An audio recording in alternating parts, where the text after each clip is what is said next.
దేవుడు ముందుగా సిద్ధపరిచిన సత్క్రియలు చేయుటకై మనం క్రీస్తు యేసునందు సృష్టింపబడిన వారమై ఆయన చేసిన పని అయ్యున్నాము. గడిచినటువంటి వారాల్లో మనం నేర్చుకున్నాం ఆయన పని. ఈరోజు భూమి మీద ఉన్నటువంటి సమస్తము, ఈరోజు మనం అనుభవిస్తున్న సమస్తము ఆయన పని అయి ఉన్నది. ఆయన పని, నీ నిర్మాణము ఆయన పని అయి ఉన్నది. నువ్వు సృష్టింపబడిన తీరు ఆయన పని అయి ఉన్నది. పని చేశాడు ఆయన. తన స్వరూపమందు మనల్ని పనిచేసి నిర్మాణం చేశాడు. ఎందుకు చేశాడు అంటే మనం చదువుకున్నాం కదా, సత్క్రియలు చేయుట కోసమై దేవుడు నిన్ను ఏర్పాటు చేసుకున్నాడు. సత్క్రియలు చేయటం కొరకై నా దేవుడు నిన్ను ఎన్నుకున్నాడు అని మనం చదువుకుంటూ వచ్చాం. తిమోతి రాసిన పత్రిక 6వ అధ్యాయము 19వ వచనములో వ్రాయబడిన మాట మనం చూసినప్పుడు, తిమోతి రాసిన మొదటి పత్రిక 6వ అధ్యాయము 19వ వచనములో,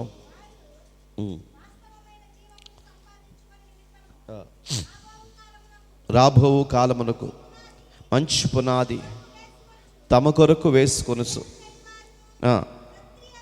సత్క్రియలు అను ధనము కలిగిన వారును ఔదార్యము కలిగిన వారు తమ ధనములో ఇతరులకు పాలిచ్చువారినై ఉండవలెనని వారికి ఆజ్ఞాపించెను. సత్క్రియలు చేసే పని గుండా మనం నడవడానికి దేవుడు మనల్ని ఏర్పాటు చేసుకున్నాడు. మనకు కలిగినటువంటి దానిలో ఇతరులకి మనం చేయూతనిచ్చే వ్యక్తులుగా ఉండాలని లేఖనాలు సెలవిస్తూ ఉన్నాయి. మరి మీ అవయవాల గురించి ఏమిటి? మీ అవయవాలు దేనికి సాధనాలుగా ఉన్నాయి అని గనక మనం ఆలోచన చేసుకున్నట్లయితే, నిజంగా చాలామంది వారి అవయవాలు దేవునికి సాధనాలుగా ఉపయోగపడటం లేదు. దేవుడు మనకి కాళ్ళు ఇచ్చాడు, కళ్ళు ఇచ్చాడు, నడవడానికి, తినడానికి, త్రాగటానికి, ఈ లోకములో బ్రతకటానికి అవయవాలు ఇచ్చాడు. ఎన్ని అవయవాలు ఇచ్చాడంటే సుమారు 500 అవయవాలు దేవుడు మనకిచ్చాడు.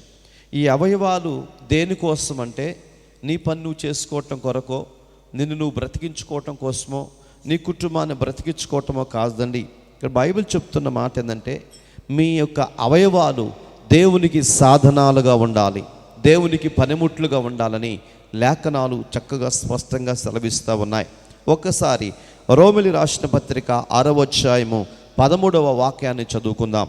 రోమిలి రాసినటువంటి పత్రిక 6వ అధ్యాయము 13వ వచనాన్ని చదివితే, మరియు మీ అవయవములను దుర్నీతి సాధనాలుగా పాపమునకు అప్పగింపకుడి. బైబిల్ చెప్తున్న మాట, మనిషి జీవితంలో దేవుడిచ్చిన అవయవాలు, ఆ అవయవాలను దుర్నీతి సాధనాలుగా పాపానికి అప్పగిచ్చేస్తున్నారు అని దేవుడు తన యొక్క భక్తుడి ద్వారా తెలియచేస్తున్నాడు. అంటే దేవుని చేత సృష్టింపబడిన ఈ అవయవాలు దేవుని పని కొరకు ఉపయోగపడాలి, దేవుని ఘనపరచడం కొరకు, దేవుని సామ్రాజ్యాన్ని కట్టడం కొరకు ఉపయోగపడాలి. అలాంటిది దేవుడిచ్చిన ఈ అవయవాలు ఒకవేళ దుర్నీతి విషయమై, పాపం విషయమై, అంధకారం విషయమై, సాతాను విషయమై నీ అవయవాలు ఉపయోగపడుతున్నాయేమో, దేవునికి ఇవ్వవలసిన ఘనత ఇవ్వటం లేదేమో, దేవుని మహిమపరచవలసిన ఈ అవయవాలు దేవుని మహిమపరచటం లేదేమో, అలా మారిపోయినాయేమో ఒకసారి మనం ఆలోచన చేసుకోవాల్సిన వారమై ఉంటున్నాం. అంటే మనకు దేవుడిచ్చిన ప్రతి అవయవము కూడా దేని కొరకు అంటే దేవుని ఘనపరచడం కొరకే ఉపయోగపడాలి. ఆయన పని కొరకే మనం ఉపయోగపడాలి. ఆయన పాత్రలుగా ఉండాలి, ఆయనకు పనికొచ్చే పాత్రగా ఉండాలి, ఆయన నామమును ఘనపరిచే పాత్రగా ఉండాలి. అలా ఉండకుండా ఒకవేళ దుర్నీతికి, పాపానికి అవయవాలుగా, సాధనాలుగా మారిపోతున్నాయేమో మనం ఆలోచన చేయవలసిన వారమై ఉన్నాం. ఒక దినాన మోషే దేవునితో మాట్లాడదామని అనుకున్నప్పుడు మోషే సీనాయి పర్వతం మీదకి వెళ్ళాడు. 40 రోజుల పాటు దేవుని సన్నిధిలో మోకరించి ప్రార్థన చేస్తూ ఉన్నప్పుడు దేవుని ప్రత్యక్షత వచ్చి పరవశించిపోయాడు. దేవుని మహిమలో ఉండిపోయాడు, దేవుని కృపలో ఉన్నాడు, దేవునితో సాంగత్యం చేశాడు. ఇంచుమించు 40 రోజులు గడిచిపోయింది. ఈలోగా కింద ఉన్నటువంటి ఇశ్రాయేలీయులు అందరూ వాళ్ళు ఏం చేశారంటే, మోషే లేడు, మోషే చనిపోయాడు, మోషే ఇంకా రాడు అని వారు ఏం చేస్తారంటే వారి దగ్గర ఉన్నటువంటి బంగారం అంతా కూడా పొదిగించి ఒక దోడును చేసుకొని వారు చేసిన పని ఏంటంటే వాళ్ళు నాట్యం ఆడుతూ గులాం కొట్టుకుంటూ ఆ దేవతను ఊరేగించుకుంటూ ఆ సంబరాలు చేసుకున్నారు ప్రియులరా. అంటే వారికి ఉన్నటువంటి బంగారం అంతా కూడా ఏం చేశారంటే సాతానుకు ఉపయోగించేశారు. వారి అవయవాలు ఏమైపోయినాయి? దుర్నీతికి సాధనాలుగా మారిపోయినాయి, పాపానికి సాధనాలుగా మారిపోయినాయి. దేవుడు అది చూశాడు. దేవునికి విపరీతమైన కోపం వచ్చింది ప్రియులారా. అంటే దేవుడిచ్చినటువంటి అవయవాలు దేవుని పని కొరకే ఉపయోగపడాలి.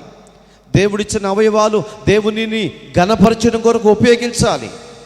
కొంతమంది తలంపులు ఎలా ఉంటున్నాయి, కొంతమంది మనిషి యొక్క మనస్సు ఎలా ఉంటుంది, వారి చేతులు దేని కొరకు పనిచేస్తున్నాయి? దేవుని పని చేస్తున్నాయా? కొంతమంది మందిరానికి వస్తారు, చప్పట్లు కూడా కొట్టలేరని, వారు నోరు తెరిచి పాడలేరు. దేవుని సన్నిధికి వస్తారు, వాళ్ళ మనసు ఎక్కడో ఉంటుంది, వారి ఆలోచన ఎక్కడో ఉంటుంది. దేవుని వాక్యాన్ని వినాలి, వాక్యాన్ని హృదయంలో పెట్టుకోవాలి, వాక్యం ప్రకారం జీవించాలన్న తలంపులు రావటం లేదు. అంటే వాళ్ళ హృదయం దేవునికి దూరముగా ఉన్నది, వారి మనస్సు దేవునికి దూరముగా ఉంది, వారి అభిప్రాయాలు దేవునికి దూరంగా ఉన్నాయి. నేటి దినాల్లో చాలామంది అవయవాలు దుర్నీతికి సాధనాలుగా మారిపోతున్నాయి ప్రియులారా. కళ్ళతో దేవుని కనపరచాలి, కళ్ళు దేవుని చూడాలి, కళ్ళు దేవుని చూడటం లేదు. లోకములను ఆశల వైపు చూస్తున్నాయి. లోకం వైపు చూసింది ఉప్పు స్తంభంగా మారిపోయింది లోతు భార్య. చూడదని దేవుడు చెప్పినా పట్టించుకోలేదండి, ఉప్పు స్తంభంగా మారిపోయింది. దుర్నీతి సాధనాలుగా మారిపోతున్నాయని దేవుని యొక్క బాధ, దేవుని హృదయంలో ఉన్న వేదన అది. ఎందుకంటే ఆయన అగాధములోకి చెయ్యి చాపి అక్కడి నుంచి ఈ మట్టిలో ఉన్న మూలుగును తీశాడండి. అంతే. నిన్ను నిర్మాణం చేయటం కోసం ఎంత కష్టపడ్డాడో దేవుడు, ఎంత ప్రయాసపడ్డాడో దేవుడు. ఏ పోలికలో చేద్దాం, ఏ నిర్మాణంలో చేద్దామని ఆలోచన చేసి ఇక చివరికి తన పోలిక చొప్పున చేయాలని అనుకుని తన పోలిక చొప్పున చేయటానికి కోసం నా దేవుడు ఎంత కష్టపడ్డాడో. చెయ్యి లోపలికి పంపి అక్కడి నుంచి మూలుగును తీసి వేరు వేరు స్థలాల్లో నుంచి ఆ మట్టిని తీసి అవయవ నిర్మాణం చేసి తన జీవాన్ని నీలోకి పంపాడు, తన ప్రాణాన్ని నీలోకి పంపాడు, తన ఊపిరి నీలోకి పంపాడు. అందుకనే నరుని ఆత్మ యెహోవా పెట్టిన దీపాన్ని దేవుడు నీలో పెట్టాడు, నిర్మాణం చేశాడు. ఆ దీపము దివ్యమానముగా ప్రభు కొరకు ప్రకాశించాలి. ప్రకాశిస్తుందండి. ఇక్కడ బైబిల్లో రోమిలి రాసిన పత్రుడు అంటాడు, దుర్నీతి సాధనాలుగా పాపమునకు అప్పగించకండి. అంటే అప్పగించారా? అప్పగించేశారు. దుర్నీతి సాధనాలుగా మారిపోయినాయి. దేవునికి ఎంత బాధ అండి. నేను చేసిన నా ప్రజలే. నోవాహు జల ప్రళయములో కూడా ఆ దినాల్లో చూస్తే నోవాహు ఒక్కడు మాత్రమే నీతిమంతుడుగా యథార్థవంతుడిగా ఉన్నాడు. మిగిలిన వాళ్ళందరూ ఎలా ఉన్నారంట? దుర్నీతికి సాధనాలుగా మారిపోయారు. పాపం వైపుకి వాళ్ళ మనస్సును మళ్లించేశారు. పాపము చేయటంలో వాళ్ళు ఎక్కువ ప్రాధాన్యత వహించారు ప్రియులారా. అది చూసిన దేవుడు సంతాపపడ్డాడు, దేవుడు ఏడ్చాడు, దేవుడు దుఃఖపడ్డాడు.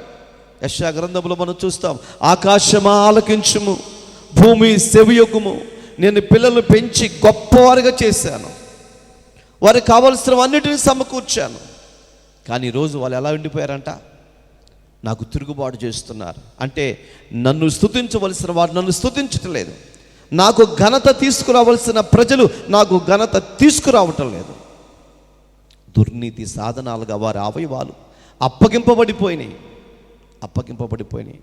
పాపం వైపుకు వాళ్ళ కాళ్ళు పరిగెత్తుతున్నాయి, వారి చేతులు పరిగెత్తుతున్నాయి, వాళ్ళ కన్ను దృష్టి పరిగెత్తుతుంది, వాళ్ళ హృదయము పాపం వైపుకు పరిగెత్తుతుంది. ఒకసారి ఆలోచన చేయండి. మనం రాత్రిపూట పడుకోగానే నిద్రపోతాం. ఎవరన్నా నిద్రపోతారా? నిద్రపోరు. నిద్రపోకుండా ఏం చేస్తాం? ఆలోచన చేస్తాం. సుమారు ఒక మనిషి కంటే 70,000 ఆలోచనలు వస్తాయంట ఒక్క రోజుకి వచ్చి. దేని గురించి? రేపటి గురించి. రేపు ఏం తినాలా, ఏం త్రాగాలా, ఏం ధరించుకోవాలా, వాటి గురించి.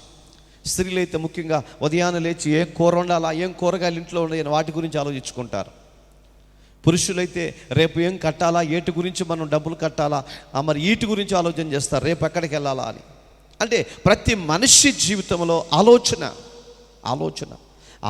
చేస్తూనే ఉన్నాడండి. కొంతమంది హృదయాలండి దేని గురించి ఆలోచిస్తాయండి? దేవుని గురించి ఆలోచించే హృదయాలు ఏమైనా ఉన్నాయా? దావీదు మహారాజు అంటాడు, నేను మంచం మీద పడుకొని నిన్ను గురించి ధ్యానిస్తూ ఉంటే కొరువు మెదడు దొరికినట్లుగా ఉన్నది. స్తోత్రం. అంటే దేవుని గురించి ఆలోచన చేస్తే కొరువు మెదడు దొరికినట్లుగా ఉందంట. మనము పడుకుని మన సొంత విషయాలు ఆలోచన చేస్తే భయం వచ్చేసింది. కొంతమందికి నిద్ర కూడా పట్టదు. రాత్రిపూట అటు ఇటు కొట్టుకుంటూ ఉంటారు. ఎందుకని? రేపే కట్టాల్సింది. ఏం కట్టాలి? కట్టాల్సినవి ఉన్నాయి కదండి, అవి కట్టాల్సింది రేపే. డబ్బులు అందలేదు, అప్పుడు మనం అటు ఇటు మంచం మీద కొట్టుకుంటూ ఉంటాం, నిద్ర పట్టదు. మన హృదయము వాటి గురించి ఆలోచన చేస్తూ ఉంటుంది. కానీ ఇక్కడ బైబిల్ ఏం చెప్తుందంటే, మీ హృదయము, మీ తలంపులు, మీ ఆలోచనలు, మీ చేతులు, మీ కాళ్ళు, మీ అవయవములు అన్నీ మీ సొంతాటి గురించి ఆలోచన చేస్తున్నారు, కానీ నా గురించి ఆలోచన చేసే వాళ్ళు ఎవరు లేరు. రేపటి కాలంలో ఆరాధన ఎలా జరిగిద్దో, రేపు ఎక్కడికి వెళ్ళి సువార్త చెప్పాలో, ఎవరికి వాక్యం చెప్పాలో, ఎవరి కొరకు ప్రార్థన చేయాలి, ఎక్కడ దేవుని సామ్రాజ్యాన్ని కట్టాలి అని దీని గురించి ఆలోచన మన జీవితాల్లో కలగదు ప్రియులరా.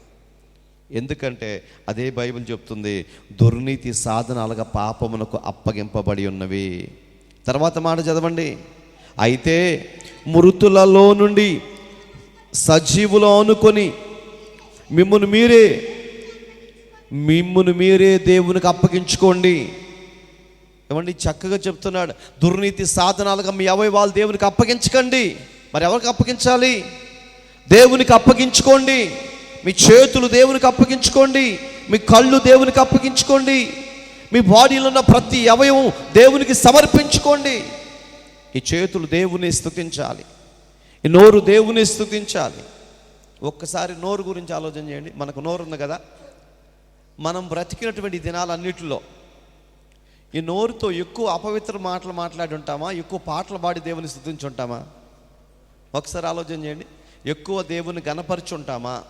లేకపోతే ఎక్కువ లోకంలో ఉన్నటువంటి మాటలు కానీ, అపవిత్రమైన మాటలు కానీ దానికి ఎక్కువ ఉపయోగపడి ఉంటుంది అంటారా? చెప్పండి. హలో. ఆటికే ఎక్కువ ఉంటుంది. ఎందుకంటే ఒకవేళ మనం ప్రార్థనకు వచ్చామనుకోండి, 2 గంటలు, ఈ 2 గంటల్లో వాక్యం చెప్పేది గంటన్నర వాక్యానికి పోయింది. ఇక పాటలు పాడేటప్పుడు వాళ్ళు పాడుతున్నారులే నాకెందుకని కూర్చునే వాళ్ళు లేకపోలేదు, వచ్చి రానట్టుగా పాడేవాళ్ళు కొంతమంది లేకపోలేదు. ఎప్పుడైనా ఒకసారి హల్లెలూయా చెప్పేవాడు. అంటే ఈ 3 గంటల ప్రార్థనలో కనీసం 3-5-15 నిమిషాలు కూడా మన నోటిని దేవుని కొరకు ఉపయోగించలేకపోతున్నాం. మరి రోజంతా ఓ చోటు కూర్చున్నామంటే రకరకాల ఆలోచనలు వస్తాయి, దానిలోని అపవిత్రమైన మాటలు కూడా వచ్చేస్తూ ఉంటాయి. అందుకని విస్తారమైన మాటల్లో ఏముంటుంది అన్నాడు, ఎందుకు తిన్న కూర్చోం, దేవుని గురించి ఆలోచన చేయం, ఏం పాట నేర్చుకుందాం అనుకోం, వాక్యం నిన్న చెప్పిన దాని గురించి మనం ఏం చెప్పారో దాని గురించి నెమరు వేసుకోము. మరి దేని గురించి ఆలోచిస్తాం? దేని గురించి అంటే ఈ ప్రపంచంలో ఉన్నటువంటి వాటి గురించి, పనికి మాలిన విషయాల గురించి ఆలోచన చేస్తూ ఉంటాం. అలా అనుకొని ఒకవేళ 2 పార్టీలో వాళ్ళు కూర్చున్నట్టు వీళ్ళు తిట్టేసుకుంటారు. ఎంత దారుణం అంటే అంత దారుణం ప్రియులరా. అంటే నోటితో దేవుని స్తుతించలేకపోతున్నాం. ఈ కళ్ళు దేవుని చూడాలి. ఎంతమంది కళ్ళు దేవుని చూసాయండి? ఈ కళ్ళు ఎంతమంది కళ్ళు దేవుని చూశాయి? ఎంతమందికి దేవుని దర్శన భాగ్యం అన్నది? ఎంతమందికి ప్రభు యొక్క ప్రత్యక్షత ఉంది? అంటే వీటన్నిటిని బట్టి ఒక్కొక్క దాన్ని ఆలోచన చేస్తుంటే మన దేహంలో ఉన్నటువంటి అవయవాలు దేవునికి సాధనాలుగా ఉండటం లేదు. క్లియర్గా అర్థమైపోతుంది, సాధనాలుగా ఉండటం లేదని. అందుకే భక్తుడు అంటాడు, ఇప్పుడైనా మీరు దేవునికి సజీవ యాగముగా మీ దేహాన్ని ప్రభుకి సమర్పించుకోండి, మీ అవయవములను నీతి సాధనములుగా దేవునికి అర్పించుకోండి. మీ అవయవాలు దేనికి ఉండాలంటే నీతి సామ్రాజ్యాన్ని కట్టడానికి ఈ సాధనాలకు ఉపయోగపడాలంటండి. దేవుడు స్పష్టంగా చెప్తున్నాడు, ఎంత చక్కగా చెప్తున్నాడు. ఇప్పుడు ఇక్కడ మరి ఆలోచన చేయండి. ఈ శరీరము ఒకవేళ ప్రాణాన్ని విడిచిపెడితే మట్టిలో కప్పెట్టేస్తారు. ఈ చేతులతో, ఈ కళ్ళుతో, ఈ నోటితో ఇలా చేయటం వల్ల ఆత్మకి ఏమైనా ఆనందం ఉంటుందా? మీకు అర్థమవుతుందా? ఒకసారి ఆలోచన. ఆత్మ శరీరం 2 ఉన్నాయి. ఇప్పుడు బైబిల్ ఏం చెప్తుంది? మీ శరీర అవయవాలన్నీ కూడా దేవునికి సాధనాలుగా మార్చుకోమన్నాడు. దేవునికి సాధనాలుగా శరీరంతో చేస్తే ఆత్మకు లాభం ఉందా? ఆత్మకు అంటుతుందా? ఆత్మ వేరు, శరీరం వేరు. ఈ శరీరం దేవుని రాజ్యానికి వెళ్ళిద్దా? శరీరం దేవుని రాజ్యానికి వెళ్ళదు. శరీరం ఎక్కడ ఉంటుంది? మట్టిలో కప్పెట్టేస్తారు. ఆత్మ ఒకటే కదా వెళ్ళేది. మరి శరీరంతో చప్పట్లు కొడుతుంది దానికి, ఆత్మలో లోపల స్తుతించుకోవచ్చుగా. మనం లోపల చప్పట్లు కొట్టచ్చుగా. ఇట్లా కాకుండా లోపల చప్పట్లు కొట్టచ్చుగా. లోపల మనసులో హల్లెలూయా అనుకోవచ్చుగా. మరి చేతులతో, కాళ్ళతో, ఎన్ని అవయవాలు అన్నిటితో దేవుని స్తుతించమంటున్నాడు కదా. అంటే శరీరంతో చేస్తే ఆత్మ కూడా వెళ్ళిద్దంటారా వెళ్ళదంటారా? మీరు ఏం చెప్తారా? వెళ్ళిద్దో లేదో చూద్దాం. ఇప్పుడు బాప్తిసం తీసుకుంటున్నాం, ఆత్మకా శరీరానికా? శరీరమే తీసుకెళ్ళి ముంచుతుంది. మరి ఆత్మకి ఎలా వెళ్తుంది పరిశుద్ధత? అంటే మీకు తెలియాల్సింది, ప్రాణాత్మ శరీరం 3 మిళితమై ఉన్నవి. స్తోత్రం. ప్రాణాత్మ శరీరము మిళితమై ఉన్నాయి. ఈ బాప్తిసం అనేది ఒక హద్దు లాంటిది. మనం ముంచేది ఈ శరీరాన్నే. హద్దులాగా మనం పెట్టుకున్నప్పుడు మనం బాప్తిసం పొందాము కాబట్టి పాపం వైపుకు మనం వెళ్ళలేము. అది ఆత్మకు సంబంధించింది. అంతేగాని శరీరానికి బాప్తిసం అవసరం లేదు. హద్దు ఇది. దినమున నిశ్చయంగా చచ్చిపోతారు అన్నాడు. చచ్చిపోయారా వాళ్ళు? చచ్చిపోలా. అవాదాము చచ్చిపోలా. దినమున నిశ్చయంగా చచ్చిపోతారన్నాడు. అంటే ఒక కట్టడి పెట్టాడు.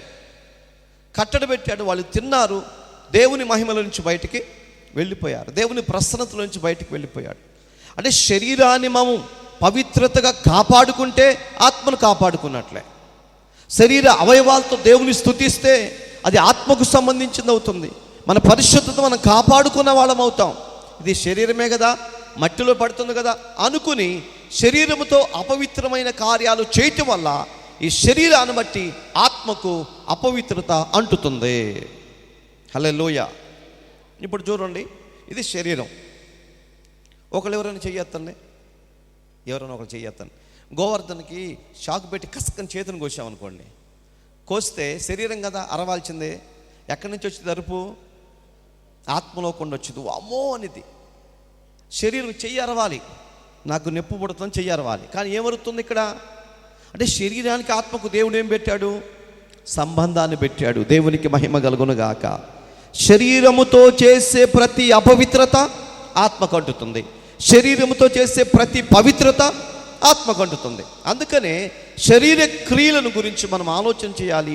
ఈ అవయవాలన్నీ కూడా దేవునికి సాధనాలుగా ఉండాలి. నోటి మాటల చేత మనం అపవిత్రమైపోతాం. చేతుల ద్వారా అపవిత్రతలు అయిపోతాం. కొన్ని కార్యక్రమాలు చేయటం వల్ల ఇదిగో దుర్నీతికి సాధనాలుగా ఉండిపోతాయి మన అవయవాలు. అందుకనే మీ అవయవాలంట దేవుని పని నిమిత్తమై సాధనాలుగా ఉపయోగపడాలి, పరికరాలుగా ఉపయోగపడాలి. పరికరాలు. నీ లోపల ఉన్న ప్రతి అవయవము దేవుని పరికరముగానే మారిపోవాలి. దేవునికి మహిమ కలుగును గాక. కీర్తన గ్రంథము 141వ కీర్తన 4వ వచనం. 141వ కీర్తన 4వ వచనం. పాపము చేయి వారితో కూడా నేను దుర్నీతి కార్యములలో జ్వరపడకుండునట్లు నా మనస్సు దుష్కార్యమునకు తిరుగనీయకుము. వారి రుచిగల పదార్థములను నేను తినకయుందునుగాక. ఈ మాటలు చూడండి. పాపము చేయి వారితో కూడా నేను దుర్నీతి కార్యములో జ్వరపడకూడదు అంటే ఇప్పుడు ఏమంటున్నాడంటే, ఒక వ్యక్తి పాపం చేస్తూ ఉంటే అతనితో స్నేహం చేసి అతనికి సపోర్ట్గా మనం ఉంటే అతని ద్వారా మనకు కూడా పాపం అంటుతుంది. అది బైబిల్ చెప్పే మాట అండి. ఉదాహరణకి దొంగతనం చేస్తానికి వెళ్ళారు, నువ్వు దొంగతనం చేయలా, నువ్వు అది బయట నుంచి ఎవరైనా వస్తారో చూడమన్నారు అంతే. దొంగతనం చేసిన వాళ్ళు ఎవరు? లోపలికి వెళ్ళారు, తెచ్చుకున్నారు. ఇప్పుడు దీనిలో నీకు పాలిభాగస్తులు అయిపోతావు. నువ్వు దొంగతనం చేయకపోయినా ఆ గుంపులో నువ్వేం చేసావంట? జ్వరపడ్డావు, ఆ గుంపులోకి వెళ్ళిపోయావు. దానివల్ల ఆ పాపం నింటి కూడా అంటుతుంది. స్తోత్రం. చాలామంది కోడి పందాలకు వెళ్తారండి. దేనికి? ఒక ఆయన పొద్దున్నే లేచాడు, పొద్దున్న లేచి కోడి పుంజం తీసుకుని పాస్టర్ గారి దగ్గరికి వచ్చాడు. పాస్టర్ గారండి, అయ్యేం బాబు, నేను పందానికి వెళ్తున్నాను, ప్రార్థన చేయండి అన్నాడు. ఇప్పుడు చేయాలా వద్దా? ప్రార్థన చేయండి. రాత్రి దేవుడు నాకు మంచి దర్శనం చూపించాడు. ఇప్పుడు పాస్టర్ గారు ఏం ప్రార్థన చేయాలి? ప్రభా, నీ కుమారుడు కోడిని తీసుకెళ్తున్నాడు కాబట్టి కోడి పందెంలో గెలవాలి ప్రభా అని ప్రార్థన చేయాలి. ఇప్పుడు ఈయనకి తండ్రి దీవెన అంటే రాత్రి దర్శనం ఇచ్చాడు, యేసయ్య దీవెన ఉంది. రెండవది పాస్టర్ గారు ప్రార్థన చేశాడు, పాస్టర్ గారి దీవెన ఉంది. ఈ రెండు దీవులతో వెళ్ళాడు, ఒక్క దెబ్బకి దచ్చింది కోడి. ఇప్పుడు ఏం చేస్తాడు? అరే రాత్రి దేవుడు చూపించాడు, చూపించకపోతే నేను వెళ్ళేవాడిని కాదు. మన కోడి, తెల్ల కోడి టపమని ఆ కోడిని కొట్టినట్టుగా వచ్చింది, అందుకే దేవుడు చూపించాడు. కనీసం పాస్టర్ గారైనా సరే, అయ్యా పందెంలో ఓడిపోతావు, వెళ్ళొద్దని చెప్పాలిగా. చెప్పాడా? చెప్పాలా. అలా చెప్తే నువ్వు అసలు ప్రార్థనే చేయమంటారు. నువ్వు అసలు ప్రార్థనే చేయవు. నువ్వు ఏం పాస్టర్ గారు అయ్యావు? రాత్రి నాకు దేవుడు చూపించాడు. ఎలా చూపించాడు? రాత్రి పడుకున్నాడు, అసలు నా కోడి బతికిద్దా చచ్చిద్దా, బతికిద్దా చచ్చి, ఇదే ఆలాపంలో పడుకున్నాడు. ఆలాపంలో పడుకున్నాడు కాబట్టి ఆడికి ఏమొచ్చింది? కళ వచ్చింది. కళ్ళలో కోడి బతికినట్టు వచ్చింది. ఆడబోగానే టపిక్కింది వచ్చింది. దానికి మళ్ళీ ప్రార్థన ఒకటి. ఇప్పుడు చూద్దామని అక్కడికి వెళ్ళి మనం నుంచున్నాం. ఎలాగా చూద్దామని అక్కడికి వెళ్ళి నుంచున్నాం. ఇంతలోకి పోలీసు వాళ్ళు వచ్చారు. పోలీసు వాళ్ళు వచ్చి, బాబు నీకు అసలు ఏ సంబంధం లేదయ్యా, నువ్వు మంచోడు, ఇంటికి వెళ్ళి అంటారా? ఏం చేస్తారు? ఏంది? తాడ తీసి వదిలిపెడతారు. అంటే మనిషిగా ఆయన ఏమంటున్నాడు? నీకు ఏ సంబంధం లేకపోతే నువ్వు ఇక్కడ ఎందుకు వచ్చావు అని అడుగుతాడు. అలాగే ఈ మందతో, ఈ పందెం వేసేటువంటి వ్యక్తులతో నువ్వు కలిశావు కాబట్టి ఇదిగో నువ్వు పాపముల పాలి భాగస్తుడివే. స్తోత్రం. పేకాట ఆడుతున్నారు, నువ్వు ప్రక్కన కూర్చున్నావు అంతే, ఏం చేయలే. కానీ అక్కడ కూర్చున్నావు కాబట్టి ఇక్కడ ఏమంటున్నాడు? వారిలో కలిశావు కాబట్టి పాపం నీ దగ్గరికి వచ్చేసింది. దేవునికి మహిమ కలుగును గాక. ఈ మాట మరొకసారి చూద్దాం. కొంతమంది అంట, ఆ మాట చదువు, పాపము చేయవారితో కూడా నేను చొరబడుకున్నట్లు. ఎవరికి వాళ్ళే ప్రార్థన చేసుకోవాలంట. ప్రభువా, ఈ యొక్క దుర్నీతి కార్యాలు చేసే వారితో నేను కలవకూడదు ప్రభువా, నేను కలవకూడదయ్యా అని ప్రార్థన చేసుకోవాలంట. తర్వాత, నా మనస్సు దుష్కార్యమునకు తిరుగనీయకు. నా మనసు దుష్కార్యాలు చేసే వారి వైపుకి తిరగనీయొద్దయ్యా. ఎంత గొప్ప మాట చెప్తున్నాడండి భక్తుడు. అంటే పాపానికి దూరంగానే ఉండిపోవాలి, దుష్కార్యాలకు దూరంగా ఉండాలి, అవినీతికి దూరంగానే ఉండాలని చెప్తున్నాడు. తర్వాత ఏమంటున్నాడండి? వారి రుచిగల పదార్థములు నేను తినకయుందునుగాక. స్తోత్రం, హల్లెలూయా. ఇక్కడ మనం గమనించవలసిన మాట ఉందండి. కొన్ని సందర్భాల్లో మనం భోజనాలకు పిలుస్తారు, మనం భోజనాలకు వెళతాం. ఆ భోజనము దేనికి సంబంధించింది అనేది తెలుసుకోకుండా తినటం నేరం. ఏమండి, ఆ భోజనం దేనికి సంబంధించింది బైబిల్ ఖచ్చితంగా చెప్తుంది. విగ్రహములకు అర్పించినది ఏది నువ్వు తినకూడదని చెప్తున్నాడు. అలా కాకుండా భోజనాలకు పిలిచారు కదని చెప్పి మనం గబక్కని తినేసి వచ్చేస్తే దానివల్ల మనకేమొస్తుందంట? ఆ పాపం మనలోకి వచ్చేస్తుంది. అందుకంటాడు, రుచిగల భోజనాలు అంటవి, వాటిని తినకుండా నన్ను అరికట్టండి ప్రభువా. వాళ్ళ పదార్థాలు వాటి జోలికి నన్ను వెళ్ళనీయకుండా అరికట్టండి ప్రభువా. స్తోత్రం, హల్లెలూయా. తర్వాత మాట మనం చూద్దాం. రోమీయులకు రాసిన పత్రిక 1వ అధ్యాయము 18వ వచనం. రోమీయులకు రాసినటువంటి 1వ అధ్యాయము 18వ వచనం. దుర్నీతి చేత సత్యమును అడ్డగించుచు మనుషుల యొక్క సమస్త భక్తిహీనత మీదను దుర్నీతి మీదను దేవుని కోపం పరలోకము నుండి బయలుపరచబడుతుంది. జాగ్రత్త. స్తోత్రం. వాళ్ళ దుర్నీతిలో ఉండిపోయావేమో, పాపములో ఉన్నావేమో, దుర్నీతి చేత సత్యాన్ని అడ్డగిస్తున్నావేమో, స్వలాభాని కోసం సత్యాన్ని అడ్డగిస్తున్నావేమో, సొంత పనుల కోసం, తినే పదార్థాల కోసం నీతిని తొలగి ప్రక్కకెళ్ళిపోతున్నావేమో. జాగ్రత్త, దేవుని కోపం రగులుకుంటుంది. బైబిల్ చెప్తున్న మాట అండి. అపోస్తలుడైన పౌలు గారు రోమా సంఘానికి రాస్తున్నటువంటి శ్రేష్టమైన మాట. దుర్నీతి చేత కొంతమంది ఏం చేస్తున్నారంట? సత్యాన్ని అడ్డగిస్తున్నారు, సత్యాన్ని ఆపుతున్నారు, సత్యాన్ని ఆపుతున్నారు. పిలాతు అడుగుతున్నాడు, నువ్వు చెప్పయ్యా, నోరు తెరిచి చెప్పయ్యా. ఎంతమంది వచ్చి నీ మీద నేరారోపణ చేస్తున్నారు, నువ్వే తప్పు చేయలేదని నాకు అర్థమవుతుంది, ఒకసారి నోరు తెరిచి చెప్పయ్యా. నువ్వు రాజు అంటే నువ్వన్నట్లు నేను రాజునే, కానీ ఈ లోక సంబంధమైన రాజు నేను కాదు. పరలోక సంబంధమైన రాజుని. ఎందుకు వచ్చావు? సత్యమును స్థాపించడానికి వచ్చాను. సత్యమును ఈ ప్రపంచం సత్యమును అడ్డుకుంటున్నారు, కాబట్టి నేను సత్యమును స్థాపించడానికి వచ్చాను. సత్యం అనగా ఏమిటి అంటే వాక్యమే సత్యమయ్యున్నది. ఇప్పుడు వాక్యాన్ని అడ్డుకుంటున్నారంటండి. ప్రజలు ఏమంటున్నారు? ఏం చేస్తున్నారంట? వాక్యాన్ని అడ్డుకుంటున్నారు. కొన్ని ప్రాంతాల్లో వాక్యం చెప్పడానికి లేదు, సత్యబోధ చేయటానికి లేదు, వాక్యం వినడానికి లేదు, చెప్పేవాళ్ళు లేరు. ప్రపంచమంతా కూడా భయానకమైన పరిస్థితులకు వెళ్ళిపోతుందండి.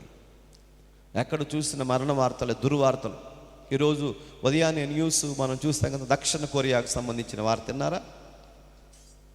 వే టు న్యూస్లో వచ్చింది. దక్షిణ కొరియాలో 181 మందితో ఫ్లైట్ బయలుదేరింది. అది ఒక గోడకు గుద్ది 179 మంది చనిపోయారు, 2 మాత్రమే బ్రతికున్నారంట. ఎంత భయంకరమైన పరిస్థితి!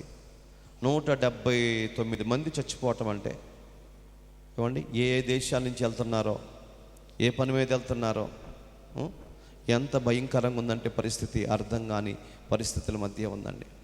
సత్యాన్ని అడ్డుకునే వాళ్ళు ఎక్కువైపోయారు, పాపం వైపు అడుగులు వేసే వాళ్ళు ఎక్కువైపోయారు, దేవునికి దుఃఖాన్ని కలిగించే వాళ్ళు ఎక్కువైపోయారు. ఇక్కడ బైబిల్ ఏమంటుందంటే, రోమిలి రాసిన పత్రికలు అంటాడు, దేవుని కోపం పరలోకం నుండి బయలు వెడల్చున్నది. ఎవరి మీదకి? సత్యాన్ని అడ్డుకునే వారి మీదకి. సత్యాన్ని జరిగించకుండా, ధర్మాన్ని జరిగించకుండా, దేవునిని కనపరచకుండా ఉన్నటువంటి వ్యక్తుల మీదకంట దేవుని కోపం రగులుకుంటా వస్తుందంటండి. దాన్ని ఆర్పగలిగిన వాళ్ళు ఎవరు లేరండి. 8వ వచనం చదువుదాం. 2వ అధ్యాయం 8వ వచనం, రోమిలి రాసిన పత్రిక. అయితే భేదము పుట్టించి సత్యములకు లోబడక దుర్నీతికి లోబడి వారి మీదకి దేవుని ఉగ్రత రౌద్రముగా వస్తుందంటండి. ఏమండి? ఇక్కడ బైబిల్ చక్కగా చెప్తుందండి.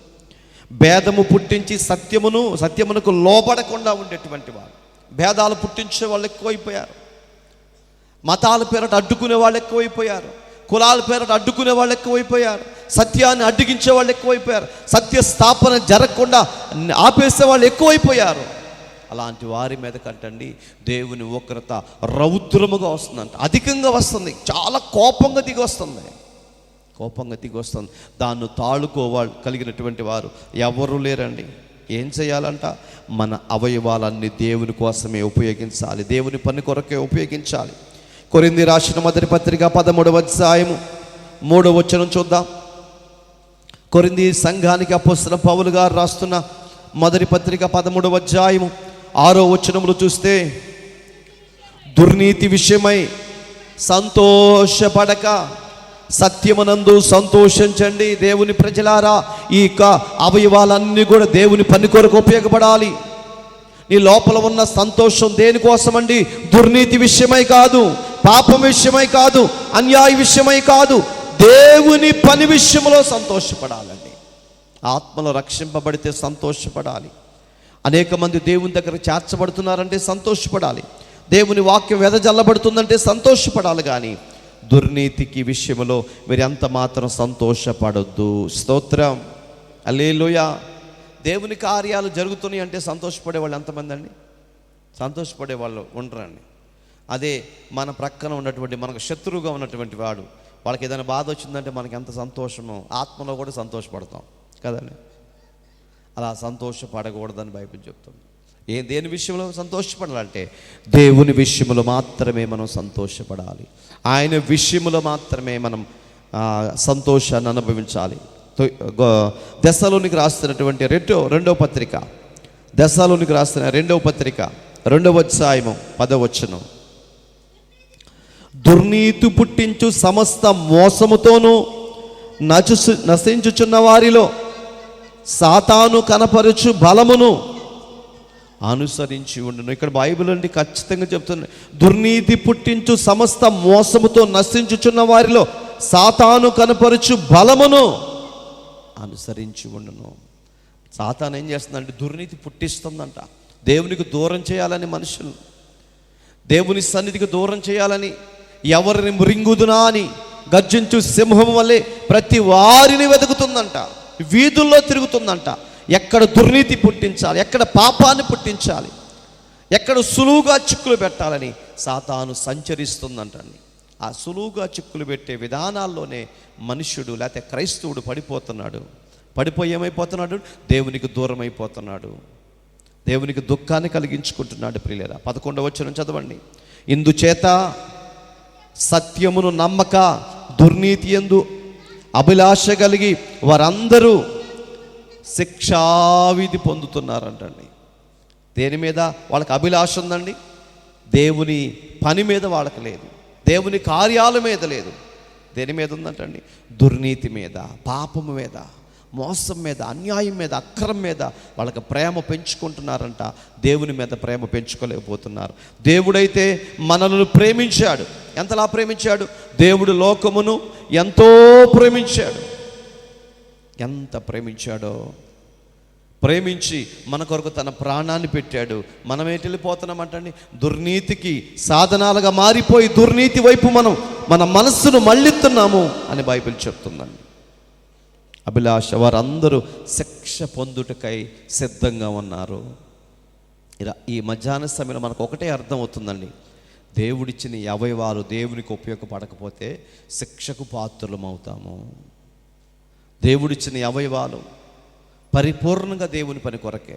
అందుకనే సమయమందును అసమయమందును మీరు ఎడతెగగా దేవుణ్ణి స్తుతించాలి. దావీదు అంటాడు, నిత్యము నీ కీర్తి నా నోట ఉంటుందయ్యా. అంటే నువ్వు కూర్చున్నప్పుడు, లేచినప్పుడు, వెళ్ళేటప్పుడు ప్రతి సమయంలో నీ నోట ఏముండాలి? స్తుతి స్తుతి స్తుతి చెప్తూ ఉండాలి. ఇద్దరు దేవుని వ్యక్తులు, దేవుని బిడ్డలు కూర్చున్నప్పుడు వారు ఏం మాట్లాడుకోవాలి? ప్రభు గురించే మాట్లాడుకోవాలి. అప్పుడు పాపం అనేది వారి దగ్గరికి రాదు. ఒకవేళ అలాగ మాట్లాడుకోకపోతే ఏ మాటలు వస్తాయి వాళ్ళ మధ్యలో? ఇద్దరు ఖాళీ కూర్చుంటే ఎవరు ఖాళీ కూర్చోరు, ఏదో ఒకటి మాట్లాడతారు. ఏం మాట్లాడతారో? చంద్రబాబు నాయుడికి సలహాలు ఇచ్చేంత రేంజ్లోకి వెళ్ళిపోతాం మనం. వాడు ఎట్ట చేస్తే బాగుండేది, వీడు అట్ట చేస్తే బాగుండేది అన్నట్లుగా అలా మనం వెళ్ళిపోతూ ఉంటాం. ఎక్కడికి ఆడుకో వెళ్ళిపోతాం, ఊరు మొత్తం తిరిగి వచ్చేస్తాం. మనుషులు ఇక్కడే ఉంటాం కానీ మనసులు దేశాలు తిరిగి వచ్చేస్తాయి. ప్రియ దేవుని బిడ్డలారా, ఇక్కడ మనం గమనించాలి, ఇద్దరు కూడినా ముగ్గురు కూడినా వాళ్ళు ధ్యానించవలసింది దేవుని వాక్యము కొరకు మాత్రమే. అలా ధ్యానించినప్పుడు వాళ్ళ నోట కీర్తి ఉంటుంది. అలా స్తుతించిన వారి పట్ల దేవుడు కృప చూపిస్తాడు. అలా స్తుతించకపోతే ఇదిగో శిక్షకు అర్హులమని బైబిల్ తేటగా చెప్తుంది. తిమోతి రాసిన రెండవ పత్రిక 2వ అధ్యాయము 19వ వచనం. అయినను దేవుని యొక్క స్థిరమైన పునాది నిలకడగా ఉన్నది, ప్రభు తన వారిని ఎరుగును, ప్రభు నామమును ఒప్పుకొను ప్రతి వాడును దుర్నీతి నుండి తొలగిపోవునని అనునది దానికి ముద్రగా ఉన్నది. ప్రియమైనటువంటి వారలారా, దేవుడు తన వ్యక్తులను, తన పిల్లలను ఎరుగును అంటున్నాడు. ఎప్పుడైతే మనం నీటి బాప్తిసం పొందామో, దేవుని బిడ్డలుగా మార్చబడ్డామో, దేవుని ప్రజలుగా మార్చబడ్డామో, దేవుని కృప కలిగి మనం ఉంటున్నామో, అప్పటి నుంచి మనమంట ఎవరమయ్యామంటే దేవుని ప్రజలమై ఉన్నామండి. మనం గతంలో చదువుకున్నాం కదా, యెషయా గ్రంథంలో ఎలా అయినాగా శిశువు పుట్టును, ఆయన భుజం మీద రాజ్యభారం ఉంది. ఆయన ఏం చేస్తాడంట? వారి పాపముల నుంచి, తన ప్రజల పాపముల నుంచి విడిపిస్తాడు. ప్రియమైనటువంటి వారలారా, ఎవరు తన ప్రజలు? ఈరోజు వాక్యం వింటున్న మనందరం దేవుని ప్రజలమేనా? లైవ్లో చూస్తున్న వారు దేవుని ప్రజలేనా? ప్రపంచంలో ఉన్న పరిశుద్ధ గ్రంథాన్ని పట్టుకున్న ప్రతి ఒక్కరూ దేవుని ప్రజలేనా అంటే కాదండి. ఎవరి అవయవాలైతే దేవునికి పనికొచ్చే సాధనాలుగా ఉపయోగిస్తారో, ప్రభుని స్తుతించే సాధనాలుగా ఉంటాయో, ప్రభు కొరకు పరిగెత్తే సాధనాలుగా ఉపయోగపడతాయో వారే దేవుని ప్రజలు. వారి గురించి అంటాడు, ఆయన వారిని ఎరుగును. ఈరోజు దేవుని స్తుతించే వారెవరో, స్తుతించిన వారు ఎవరికి తెలుసండి? మనమేమో పాటలు పాడుతుంటే బాగా పాడుతుంది, ప్రార్థన చేస్తుంటే బాగా ప్రార్థన చేస్తుంది అని ప్రతి వారం వస్తుంటే బాగా ప్రార్థనకి ప్రతి వారం వెళ్తుందని మనం అనుకుంటున్నాం. వాళ్ళ హృదయం ఎలా ఉందో ఎవరికి తెలుసు అండి? దేవునికే తెలుసు. మనలో పరిశుద్ధులు ఎంతమందో దేవునికి తెలుసు. ప్రభు కొరకు పరుగులు తీసే వాళ్ళు ఎవరో అది దేవునికే తెలుసు, మనుషులు ఎవరికి తెలియదండి. బైబిల్ ఏం చెప్తుందంటే, నీవు ఎప్పుడైతే నీ హృదయము, నీ అంతరంగము, నీ తలంపులు, నీ ఆలోచనలు, నీకున్న ప్రతి అవయవము దేవునికి ఉపయోగపడుతుందో అప్పుడు నిజంగా దేవుని పిల్లలమై ఉంటాము, దేవుని బిడ్డలమై ఉంటామని వాక్యం సెలవిస్తుందని. తీతుకు రాసిన పత్రిక తీతుకు రాసిన పత్రిక 2వ అధ్యాయము 14వ వచనంలో మరొక మాట మనకు కనబడుతుంది. ఆయన సమస్తమైన దుర్నీతి నుండి. ఏమండి, ఇప్పుడు మనం చెప్పండి, మనం ఎక్కడున్నామంట? దుర్నీతిలో ఉండిపోయాం. మన శరీరంలో పాపానికి ఎక్కువ స్థలం ఉందండి, దేవునికి ఎక్కువ స్థలం లేదు. ఎప్పటి నుంచి వస్తుందండి? ఎదుగో సాతాను వచ్చి అవ్వ ఆదాముతో మాట్లాడి ఎప్పుడైతే దేవుని దగ్గర ఉన్న సంబంధాన్ని విడదీసిందో అప్పటి నుంచి పాపం వెంటాడుతూనే ఉందండి. మొట్టమొదట్లో కోపిష్టిగా బ్రతికిన వ్యక్తి ఎవరు? కోపాన్ని తట్టుకోలేకుండా ఉండేవాడు కయ్యూను. కోపం వచ్చేసింది. ఎవరిని బట్టి? సొంత తమ్ముడిని బట్టి కోపం వచ్చింది. నా బలి అర్పణ దేవుడు స్వీకరించలేదు, నా తమ్ముడే లేకపోతే ఇక నేనే దేవునికి దిక్కు అనుకున్నాడు. కోపం, ఎంత కోపం అంటే చంపేయాలన్నంత కోపం వచ్చింది. రాత్రి అంతా ఆలోచన చేశాడు, నిజంగానే చంపేశాడండి. ఎంత కోపం, ఎంత కోపం అంటే ఎంత కోపం ప్రారంభంలోనే ప్రారంభమైందండి. కోపము, అసూయ, కక్షలు ఇవన్నీ కలిగించేది ఎవరు? సాతాను. పందెంగా ఆశ వచ్చింది. నీ పిల్లలు అనబడుచున్నటువంటి వారు, నేను వెళ్ళి వారిని విడదీస్తాను, నిన్ను దూషించేలాగా చేస్తానని సాతాను కంకణం కట్టుకుని, పందెం కట్టుకుని ఆ పరలోకము నుంచి త్రోసివేయబడింది. వచ్చి అనుకున్నది అనుకున్నట్లుగానే జరిగిస్తుందండి. క్రైస్తవుల మధ్య తగాదాలు పెట్టడం, ఆత్మీయంగా సాగిపోతున్న కుటుంబాల మధ్య చిచ్చులు పెట్టడం, సులువుగా చిక్కులు పెట్టిద్దంట. ఎలా పెట్టిద్దండి? పెద్ద సమస్య ఉండదు అక్కడ, కానీ భార్య భర్తలు ఇద్దరు గొడవాడుకుంటారు. చిన్న చిన్న విషయాలకే గొడవ పడిపోతుంటారు. దాని ద్వారా నాకు ఈరోజు మనసు బాగోలేదు, నేను మందిరానికి రాలేను, పూర్తిగా ప్రార్థన చేసుకోలేరు, పూర్తిగా ప్రభుకు అర్పించుకోలేరు. ఎందుకని? మనసంతా గలిబిలైపోయింది కాబట్టి. ఆ గలిబిలి పెట్టింది ఎవరు? సాతాను. ఎందుకు పెట్టింది? విడదీయాలని. అందుకని బైబిల్ అంటుంది, అపవాదిని మీరు ఏం చేయాలంట? గద్దించాలి. మనం గద్దించగలుగుతున్నామా? అపవాదిని గద్దించాలంటే ఏం కలిగి ఉండాలి? రక్షణ అనే శిరస్త్రాణం కలిగి ఉండాలి, వాక్యం అనే ఖడ్గాన్ని కలిగి ఉండాలి, విశ్వాసం అనే డాలు కలిగి ఉండాలి, సత్యం అనే దట్టిని కట్టుకుని ఉండాలి. ప్రియులారా, ఎన్నో విషయాలు బైబిల్లో చెప్పాడు. అపవాదిని ఎదిరించలేకపోతే అది చూటిగా బాణాలు వేస్తూ ఉంటుంది, మన గుండెల్లో గుచ్చుకుపోతుంది, సులువుగా చిక్కులు పెట్టిద్ది. కారణం లేకుండా నవ్వుతూ ఉండగానే చిక్కులు పెట్టేసిద్ది. దానివల్ల మన నోరు అపవిత్రం అయిపోయింది. ఇదిగో మన నోరు ఆ దుర్నీతి సాధనంగా మారిపోయింది, మన చేతులు దుర్నీతి సాధనాలుగా మారిపోతాయి. దేవునికి మహిమ కలుగును గాక. కొన్ని సందర్భాల్లో మనకు తెలియకుండా భార్య భర్తను కొట్టింది అనుకోండి. భార్య భర్తను అంటే ఇదివరకు రోజుల్లో భర్తే భార్యను కొట్టేవాడు. ఇప్పుడు ఏమైంది? రివర్స్ అయింది. కాబట్టి భార్య భర్తను కొట్టినా, భర్త వచ్చి భార్యను కొట్టినా ఈ చేతులు ఏమైపోయినాయి అండి? దుర్నీతి సాధనాలు అయిపోయినాయి. ఎవరిని కొట్టాలి? ఇవి సాతాను కొట్టాలి, సాతాను బంధించాలి.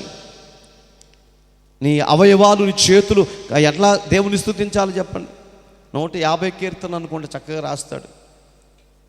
తంబురతోను, సితారతోను, స్వరమండలముతోను, తంత్య వాయిద్యములతో నీ దేవుడి యెహోవాను స్తుతించాలి, ఘనపరచాలి, మనసంతా దేవునికి స్తుతించాలి. అలా బైబిల్ చెప్తుంటే మన అవయవాలు ఏమైపోతున్నాయో మనం ఆలోచన చేసుకోవాల్సిన మారమైన. ఇక్కడ బైబిల్ అంటుంది, సమస్తమైన దుర్నీతి నుండి మనలను విమోచింపగలిగిన వాడు యేసయ్య ఒక్కడే. హల్లెలూయా.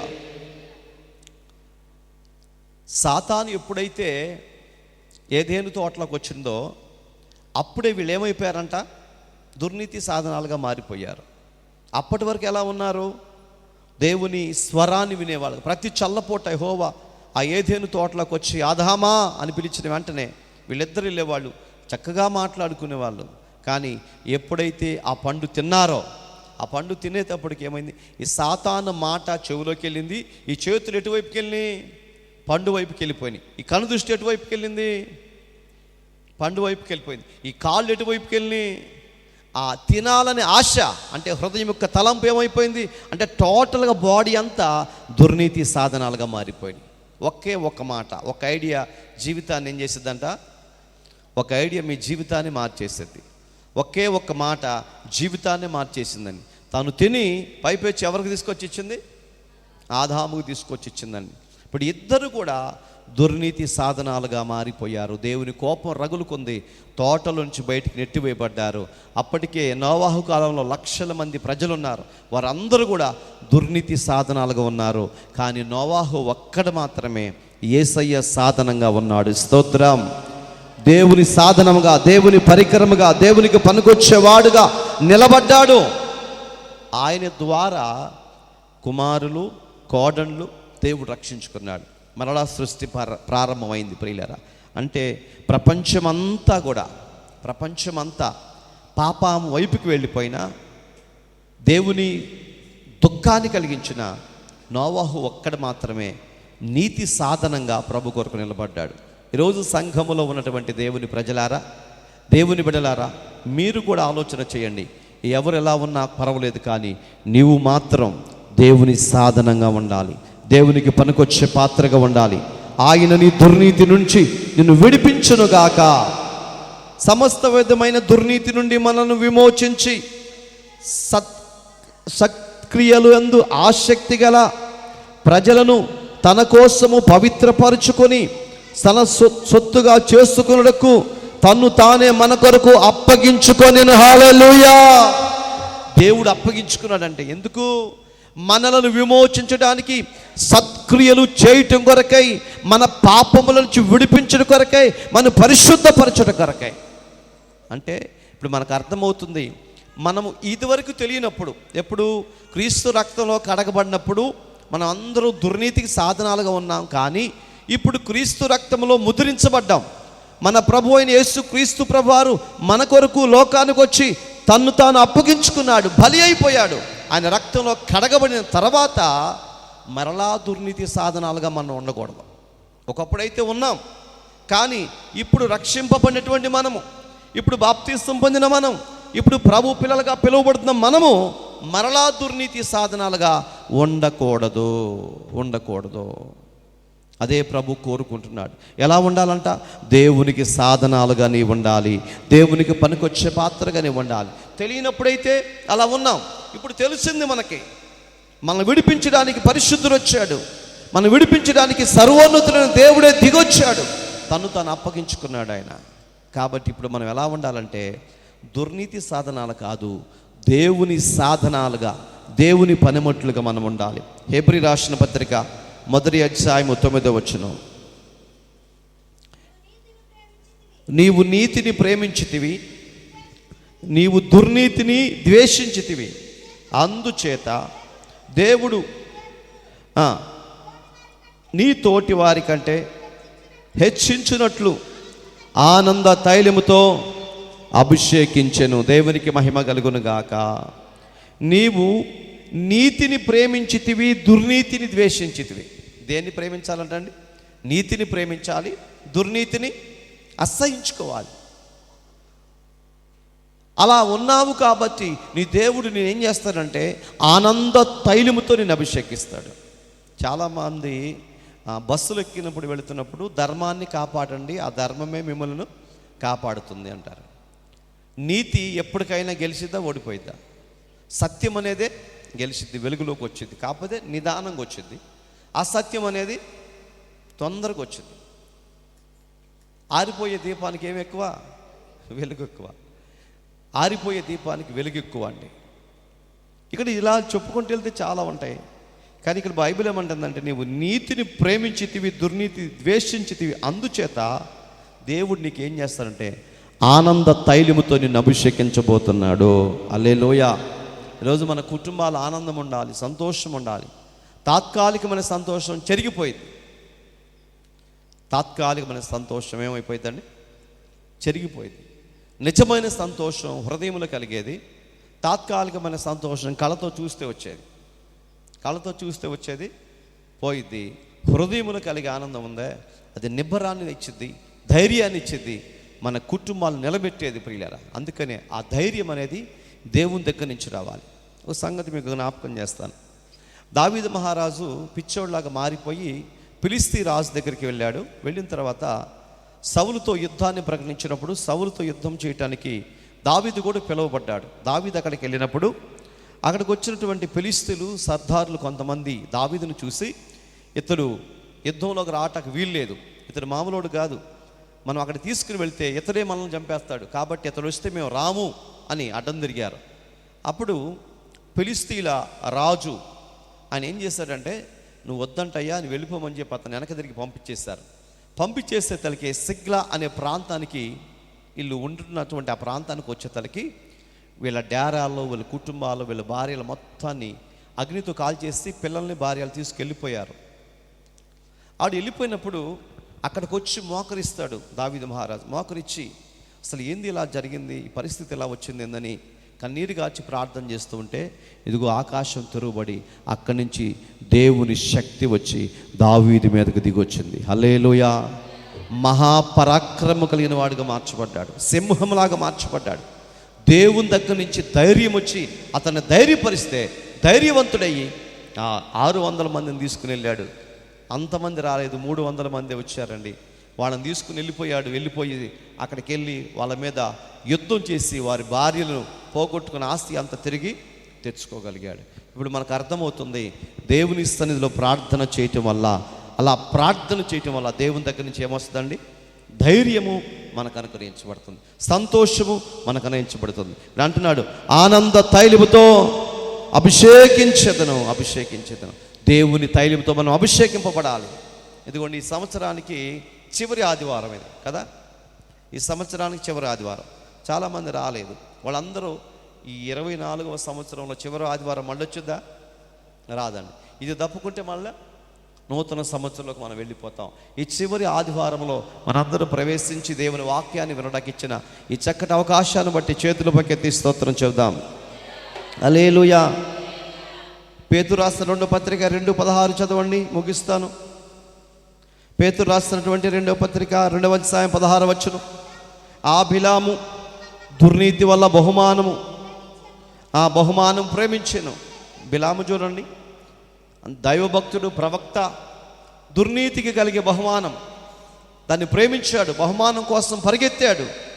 గాడి చేత దేవుడు బుద్ధి చెప్పించాడు, తన బ్రతుకు మార్చుకోలేదు.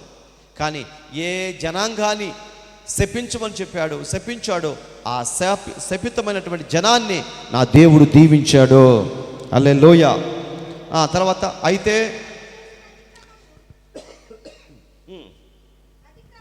తాను చేసిన అతిక్రమము నిమిత్తము అతడు గద్దింపబడెను. ఎట్లనగా, నోరు లేని గార్ధబలము మానవ స్వరముతో మాట్లాడి ఆ ప్రవక్త అయిన వెర్రితనమును అడ్డగించను. స్తోత్రం. ఏమండి, ఎంత చక్కగా గాడిద మాట్లాడిందంట, అంత అద్భుతం అండి. మాట్లాడి బుద్ధి చెప్పింది, అడ్డగించింది. ఈయనేం చేశాడు? బహుమానం పొందాలని పరిగెత్తాడు.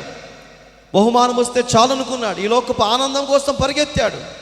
కానీ ఇశ్రాయేలు ప్రజలను శపించుట అది దేవుని ఇష్టం కాదు, దేవుని చిత్తం కాదు. కాబట్టి దేవుడు గాడిద ద్వారా బుద్ధి చెప్పించాడు, తన జీవితాన్ని మార్చాడు. ప్రియమైనటువంటి వారు, ఈరోజు దేవుడు అనేక రకాలుగా మనకి బుద్ధి చెప్పిస్తూ ఉంటాడు, వాక్యం ద్వారా మాట్లాడుతూ ఉంటాడు, వాక్యం ద్వారా హెచ్చరిక చేస్తూ ఉంటాడు. వాక్యానికి లోబడి మన అవయవాలన్నీ కూడా దేవునికి సాధనాలుగా మార్చుకోవాలి. చివరి మాట చదువుదాం. యోహాను రాసిన మొదటి పత్రిక 1వ అధ్యాయం 9వ వచనం. మన పాపములను మనమే ఒప్పుకోవాలంటండి. ఎవరి పాపాలు? మన పాపములు మనమే ఒప్పుకోవాలి. మన పాపలమా అండి? దావీదు అంటాడు, జన్మ పాపం కర్మ పాపం అని. పాపంలోనే నేను పుట్టాను, పాపంలోనే జీవిస్తున్నాను, పాపంలోనే బ్రతుకుతున్నాను. నిజమే, మనం పాపంలోనే ఉన్నాం. ఇప్పుడు మనం ఏం చేయాలంటే, మన పాపములు మనం ఒప్పుకొని ఆ పాపములు విడిచిపెట్టినట్లయితే ఆయన నమ్మదగిన దేవుడు. స్తోత్రం. నా యేసయ్య నమ్మదగిన వాడు, నీతిమంతుడు గనుక ఆయన మన పాపములను క్షమించి, ఏమండి, మన పాపములు క్షమించడానికి పాపముల పైన అధికారం కలిగిన వాడు యేసయ్య ఒక్కడే. ఆయన మన పాపములు క్షమించి సమస్త విధమైన దుర్నీతి నుండి మనలను పవిత్రులుగా చేస్తాడు. స్తోత్రం. అంటే ఇప్పటి వరకు మనం చదువుకున్నటువంటి లేఖనాల్లో ఏం చెప్తున్నాడంటే, నేను మీకు అవయవాలు ఇచ్చాను, ఆ అవయవాలు నా కొరకే ఉపయోగపడాలి. అలా కాకుండా సాతాను వశములో ఉండిపోయి, సాతాను ముసుగులో ఉండిపోయి మీ అవయవాలన్నీ కనుక దేవునికి ఉపయోగపడకుండా సాతానుకు ఉపయోగపడుతున్నట్లయితే మరలా మీరు తిరిగి రండి, నేను విమోచుకొను, నేను మిమ్మల్ని విమోచిస్తాను, నా పరిశుద్ధ రక్తంలో మిమ్మల్ని కడుగుతాను, పవిత్రపరుస్తాను. దుర్నీతిని విడిచిపెట్టి ఇదిగో పరిశుద్ధమైన దేవుని సన్నిధి కలిగి సత్యమును అడ్డగించేవారు కాక సత్యమందు స్థాపింపబడిన వారుగా నా కొరకు బ్రతకండి, నేను మీకు ఆనంద తైలాన్ని ఇస్తాను. స్తోత్రం. ఎంత వివరంగా చెప్తున్నాడు వినండి ప్రియులారా. ఇప్పటికైనా ఒకసారి మనం ఆలోచన చేసుకుందాం. నీ అవయవాలు దేనికి ఉపయోగపడుతున్నాయి? లేచి నిలబడండి, ప్రభు సన్నిధిలో ప్రార్థన చేసుకుందాం. నీ అవయవాలు దేవునికి ఉపయోగపడుతున్నాయా? ఒకసారి ఆలోచన చేద్దామా? ఇదిగో దేవుని వాక్యంలో మనం చూసినట్లయితే చాలామంది వారి అవయవాలను వారే పాడు చేసుకుంటున్నారు, దుర్నీతి సాధనాలుగా ఉపయోగించుకుంటున్నారు, దేవునికి దుఃఖాన్ని కలిగించే వ్యక్తులుగా మారిపోతున్నారు. దేవుడు అవయవ నిర్మాణం చేసినప్పుడు ఆకాశము నుంచి ఆయన నిన్ను చూసినప్పుడు, తన పోలిక చొప్పున నిన్ను నిర్మించినప్పుడు, దుర్నీతి నుంచి నిన్ను విడిపించినప్పుడు, పరిశుద్ధపరిచినప్పుడు, నిన్ను పరిశుద్ధపరచడం కొరకై తాను అప్పగించుకున్నాడు. ఇలా మనం జ్ఞాపకం చేసుకుంటే ఎన్నో అద్భుత కార్యాలు నీ జీవితంలో జరిగించాడు దేవుడు. రోజు వాక్యం వింటున్నటువంటి దేవుని ప్రజలారా, దేవుని బిడలారా, పాపానికి దాసులుగా మారిపోతున్నామేమో, నీ అవయవాలు పాపం వైపుకి తిరుగుతున్నాయేమో, దుర్నీతి విషయంలో సాధనాలుగా ఉండిపోయినాయేమో. అలా ఉండొద్దు నాయన. మీరిచ్చిన అవయవాలు నీకే ఉపయోగిస్తాను ప్రభా, మీరిచ్చిన అవయవాలు నీ పని కొరకు ఉపయోగిస్తాను ప్రభు అని ప్రభు సన్నిధిలో ప్రార్థన చేసుకుందాం. ప్రభు వైపు చూద్దాం. ఆయన గొప్ప దేవుడు, నమ్మదగిన దేవుడు, సజీవుడైన దేవుడు, నీ పరిస్థితిని మార్చగలిగిన సమర్థుడైన దేవుడు. ఇదిగో చెప్పండి, మీ చేతులు పైకి ఎత్తి చెప్పండి, నా అవయవములన్నీ నీ పని కొరకు ఉపయోగిస్తానేసయ్యా, నా అవయవములన్నీ నీ పని కొరకే ఉపయోగిస్తానేసయ్యా. చెప్పాలి, అందరి స్వరమెత్తి చెప్పాలి.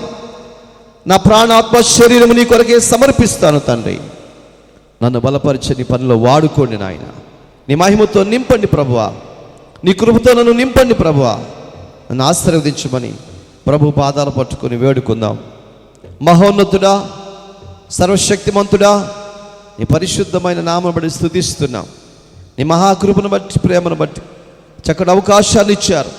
ఈ 2024వ సంవత్సరంలో చివరి ఆదివారపు ఆరాధనలో మమ్మల్ని ప్రవేశపెట్టారు నాయన. దుర్నీతికి సాధనాలుగా మారిపోతున్న అవయవాల గురించి మీరు ఎంతో వివరంగా మాతో మాట్లాడారు తండ్రి. నేను పని చేశాను, నిర్మాణం చేశాను, కానీ నాకు పనికి రాకుండా సాతానుకు పనికొచ్చే అవయవాలుగా మారిపోయారు అని ఆయన మీ గుండె లోతుల్లో ఉన్న దాగిన బాధను వ్యక్తపరుస్తూ మాతో మాట్లాడారు తండ్రి. ఈ రోజు నుంచి అలా ఉండకుండా దుర్నీతి సాధనాలు కాక నీకు పనికొచ్చే సాధనాలుగా, నీ పని చేసే సాధనాలుగా మేము నీ కొరకు బ్రతికే భాగ్యము నీ పిల్లలుగా మాకు దయచేయమని ప్రార్థిస్తూ, నీ మహిమ కలిగిన సన్నిధి చేత నన్ను మమ్మల్ని నింపమని ప్రార్థిస్తూ, లైవ్లో చూస్తున్న ప్రతి ఒక్కరిని, యూట్యూబ్ ఛానల్లో ఉన్న ప్రతి ఒక్కరిని దీవించి ఆశీర్వదించి మహిమ ప్రభావముతో బిడ్డలు నింపమని యేసయ్య నామములో ప్రార్థన చేసి వేడుకుంటున్నాము తండ్రి. ఆమేన్. Praise the Lord. అందరికీ వందనాలు.